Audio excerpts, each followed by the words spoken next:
Welcome back. Thank you so much for being part of this program. And you're discussing about workplace counseling because we want to take care of all issues that pertains to our employees so that you can actually do better as businesses. And I was, before we took a break, I was talking about this guidance and counseling things. You know, we can call people to come and speak to our employees. Is that counseling? The simplest difference between guidance and counseling is that guidance comes from up. Information is from one point to another. It's like what a teacher does to a student. It's like what a mother tells her children. That is guidance. You are guiding them. Follow here. Exactly. Go like this. Yes, so guidance is more or less from up to down. It is mostly what teachers do. So even when you go to school and they tell you they have a guidance and counseling teacher, they are basically giving guidance. They are showing you the way. Now, counseling now, especially now when we go to deeper counseling psychology now, you are going deep into the emotional issues, deep into the psychological issues. Issues that affect feeling, issues that affect emotion. And usually you will find that it is more client-centered. The solution is coming from you, the client. It's not really, the counselor will not tell you, number one, do two, do A, number two, do this. No, they will not tell you that. But it will maybe provoke you through questioning or through an activity so that you open up, and then it's just guiding you to the solution. But you'll find out that solution is coming from you. Not from the counselor. Not from the counselor. That one works in guidance. And guidance, it works only to some level. But now when someone is in trouble, now they need a counselor. They don't need a guidance person. You're right. Now organizations, because mostly, as I said, majority don't have this. How would I go about it? As maybe someone listening to you and wondering, okay, you're talking about counseling in an organization as a system or maybe something. How do I go about it so that I can introduce it within my organization? Okay, it's important. And this is what I tell any employee. It's important to have an employee assistant program. Okay. I know some people already do something like having a medical scheme. That's one way. Now, counseling, just like any other, there's a way. There are different ways you can approach it. You can maybe have someone, a specialist, come in to speak to your people on such general topics like mental health. Because in an organization of say 10 people, there are people dealing with something. Okay, so you can have an occasional specialist coming in to speak to people, and then while there, people will identify issues, and then they can have a programmed now way of dealing with them, because some are very, very serious. Another way is having a forum where someone who is going through issues can just come to the HR office, personnel office, and say, hey, this is what I'm going through. I think I need help. Okay. And another way would be having maybe someone on call. Because nowadays you can even do it via telephone. You know. Or online, face-to-face, we have things like Zoom, whatever. So just have a system in which people are able to vent out, in which people are able to find help. And now, the part that people now fear is the cost aspect. Because if someone was to just walk into a counselor's office, many counselors will charge you in the range of about 5,000 per session. Okay, if you have many issues, depending on what type of issues are, you will need maybe 3 to 6 sessions, sometimes more. You know, so but now when you have it as at the workplace, and maybe it will be cheaper also long term, because you can have a periodic period in which a specialist is coming to speak to people, and while he comes, during that day is able to handle even personal issues. So you'll find that it is a bit cheaper that way. Or you can sponsor some of your people to go and take basic, you know, basic counseling, so that because this one has been really used in high schools. And universities. We have peer counselors. So they are taken through some like a training, makeup training, yes, so that they are able to at least identify. And if it is not a serious case, they can be able to help. Yes. So those are some of the ways you can do wow. it. So I think for an employer, first of all, don't assume. Don't assume. That don't assume. people are okay. Don't assume. Even don't if we are smiling and we are not feeling to come to work. Don't assume. Yes. People are dealing with a lot of issues. I want to give you an example. Yes. I work in a few schools, public schools. Yes. Some of them for 1 day in a week, some of them for 2 days in a week. Now, I was engaged to deal with students. Yes. But you have no idea the number of staff members I deal with. Yes. Some teachers, a teacher that puts on a tie like yes. now, are having alcohol issues. Yes. Others are having sexual addiction issues. Yes. And these are the things they're supposed to be training teenagers yes. on. You can imagine. So don't assume. Yeah. Don't assume. People are dealing with things. And these things, you know, like we were talking about, the default system of many organizations is that if you don't perform, you go. Yes, yeah. I hired you to perform. Exactly. Now, yes. if you are just to look a bit, you will find that some of the reasons that people are not performing can be solved. Yeah. And once they are solved, people are very good. Yes. People are very good, and they'll give you the results. Yeah, so do not assume.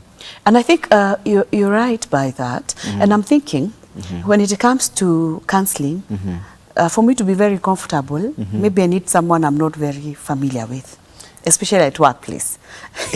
Yes, there's that. Yeah. There's that. And okay, and anyone who goes through counseling training, yes, one thing that the career is really big on is on privacy. Yes. Just like in medicine, is on privacy. So yes, when people are going to be taken through the training, they will be taken through that. Yes. And of course, if you are able to bring in a professional counselor, then the issue of privacy is taken care of, because they will not speak about it. Yes. Yeah. Yeah, because I don't want to have a peer counselor and then my story becomes... Yeah, now those are some of the things you'll be looking at when you are choosing your peer counselors. Of course, yes, yes. So you don't just pick anyone? Not anyone, not anyone. You have to be sure we that... have implemented this in schools and in colleges. Yes. So those are some of the qualities they are going to check. And then through training also. They have to learn that that what you are doing must be private. Yes. You know, just like in medicine, doctors don't divulge details, you know. Yeah, because I'm imagining I'm working with my as a colleague or a manager within the organization, and when they look at me, they are seeing what I was discussing with them. That's why not everyone can, but some people can. Yes, some people can. Yeah, but again, peer counselors are really not counselors, but they will help to identify. They will help to identify. Yes. You realize some issues are very, very serious that will need serious therapy, you know. It can't be done at the workplace. So once it has been identified, then the person can be referred, you know, now. Yeah. Wow. I'm thinking of an organization, and maybe as an employer, you also have a responsibility to encourage. For example, if you have you have wellness programs and counseling is part of it. As an employer or a manager or a supervisor, you have a responsibility to encourage your teams to see them. Feel free to meet them. Exactly. There's one part we have not talked about. You know, whenever people have heard the word counseling, people associate it with craziness. Yes, bad being things. Mental. You know, when you hear the word Madari Mental Hospital, what do people have in mind? Crazy. Something to do with, crazy. But you have no idea that, okay, now because of news, very serious members of society are dying because of depression. Yeah. Someone very normal, the person you have been seeing on TV, a politician, a sports personality, one day you just wake up, they have committed suicide, you know. So mental health issues affect everyone. And it does not mean that you are crazy. By the level of crazy that people know, that is a very extreme end. Very extreme end. Schizophrenia is not normal. But they are very, very normal mother. You give birth. I want to give you an example of a condition, postpartum depression, where a mother does not want to breastfeed the child, a mother does not want to see the child. You are very normal, but it's just something you are going through. We have issues of anxiety. Someone become very anxious when they are going to meet their bosses.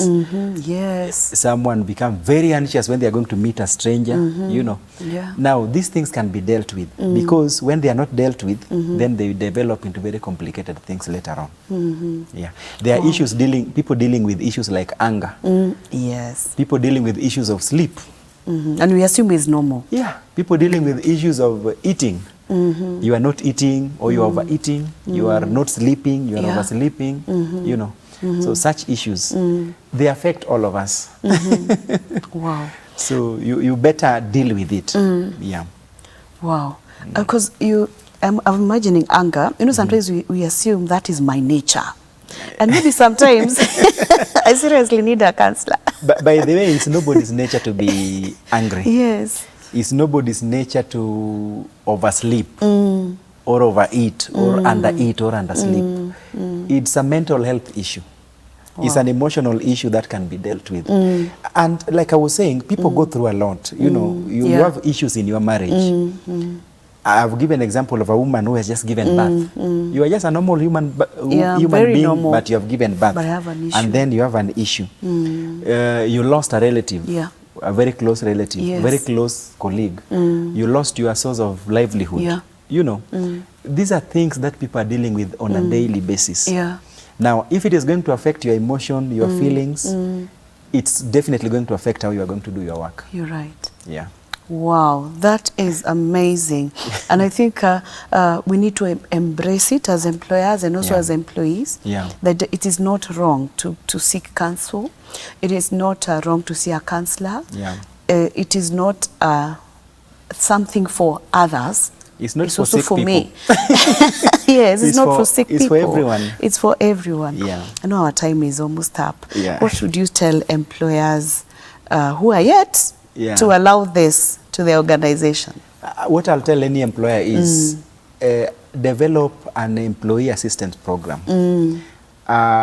Like we have said here, when people are okay, they are able to give their best. When you assume that people are okay, people are machines, you will be disappointed because they are not machines. They are not. When for example, a wife or a husband is fighting with their spouse back at home, it will affect how they relate with other people. I've seen this where someone, because maybe their husband is abusing them and their boss is a man, they look at the boss and the same attitude they would have given back at home, they're giving at the workplace.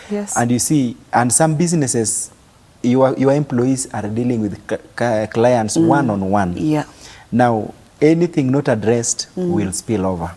Now, please develop an employee assistance program. When you do, the benefits will be back to you. And when you do it collectively, when you do it before things go bad, you will realize that it is not even very expensive. But when we wait until someone has become crazy, for example, someone is on chains, even the publicity you will get will be expensive. The process of replacing this kind of person and training the new person will be very expensive. So please do it when there is still time. Wow, thank you so much, Victor. I know we've learned a lot, and I know it's a wide area. We look forward to another session in future and just look at other things pertaining to the same. Wow. Workplace counseling. Let's embrace it. Let's take it up. As an employee, don't feel like it's not good to do it. No, it is right. As an employer, don't feel like it's a heavy investment, but in return, see it as something that is worth doing, and it will help to grow your business. My name is Beatrice Chuchu. Thank you for being with us. See you next week.